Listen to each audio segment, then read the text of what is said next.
What's going on, guys, and welcome to something slightly different to what I normally do. I'm Stuart, and today I'm going to be showing you my new addiction.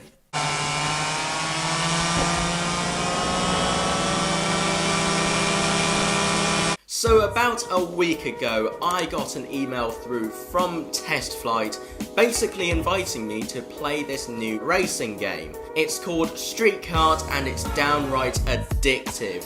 I have been glued to this game for the last week, and I think it really strikes the balance between being realistic for real racers whilst also being fun for non-racers. So without further ado, let's dive into a good look at Street Kart.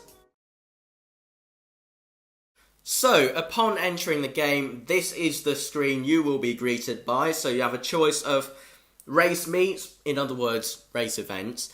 You have missions, which you can get from your manager in the game, or you can get from trying to buy different pieces of kit from the store.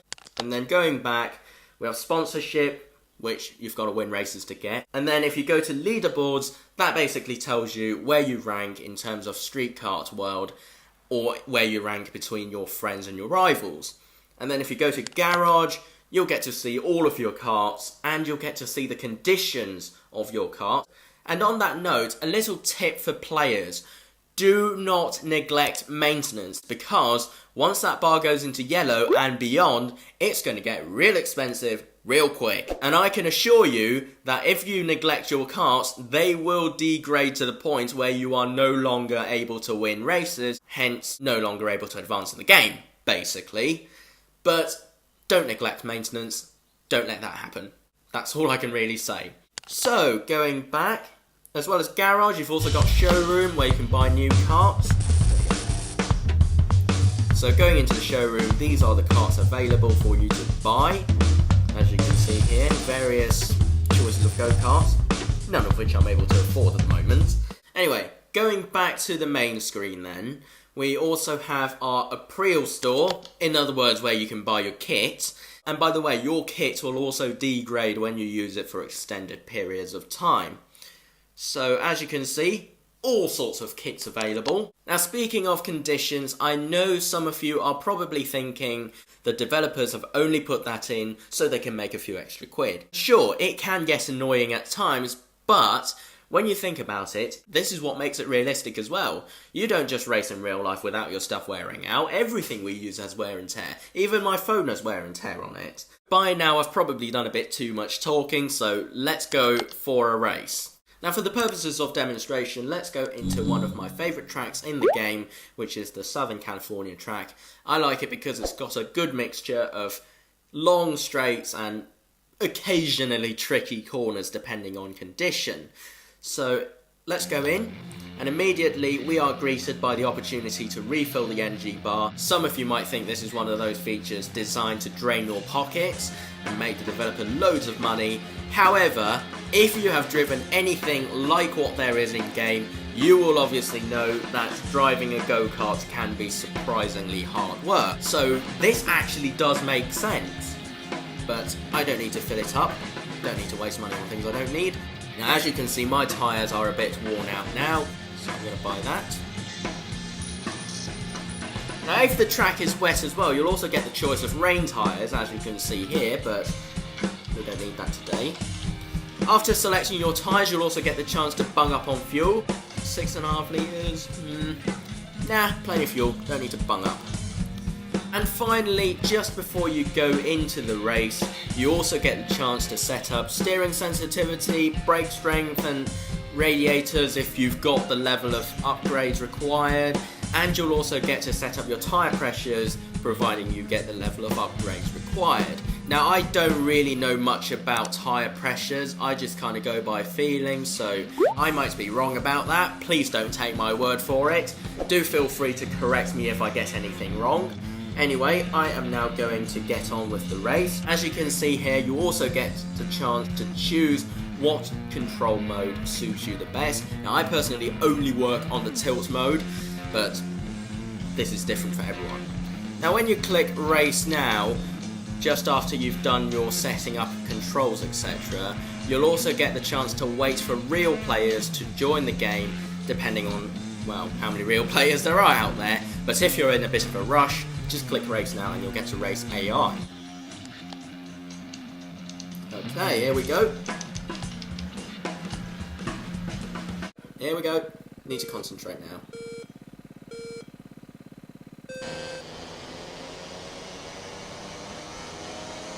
Oh no, come on, please accelerate. Please accelerate. I'm being overtaken. I'm losing places. That's not good.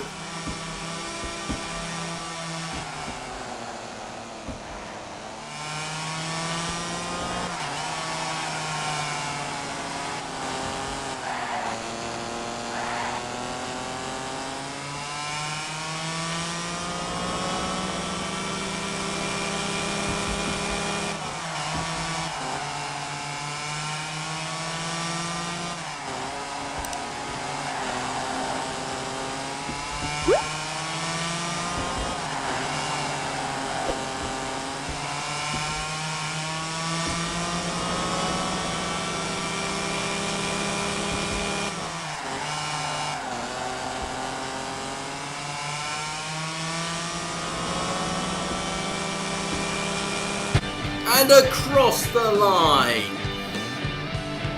That was very good, was it? Now, with this game being in beta, that of course would mean the presence, or the likely presence, of various bugs and glitches. What am I talking about, you might ask? Well, let me show you.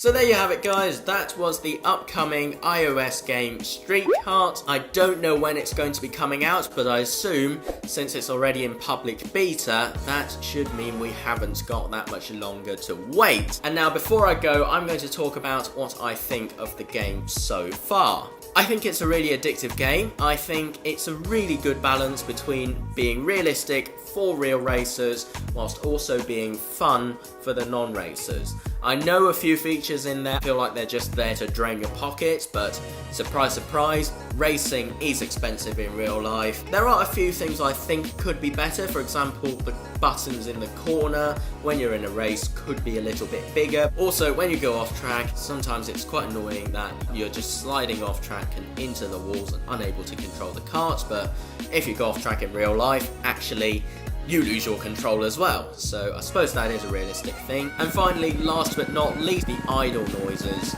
Well, I'm not a big fan of them, because it just doesn't add up with the rest of the engine noise, no matter what cart you're in. And I suppose the developers are probably working on that as we speak. This game is still beta, so of course it means it could be incomplete. Speaking of which, I'd also hope to see some real life tracks being added into the game at some point in the future. For example, Buckmore Park, Wilton Mill and Clay Pigeon. Some of you have already seen Buckmore Park in a couple of videos of mine, and some of you have probably also seen Clay Pigeon in another video. Anyway, rants aside, what are my favourite things about the game then? First and foremost, the most important thing is the handling of the cars. Now, having driven something similar to what I'm currently driving in game, I think the developers have absolutely got this one bang on. And really, I think the only thing that'll make Street Kart more realistic is if I was playing this on a motion platform with VR attached to it.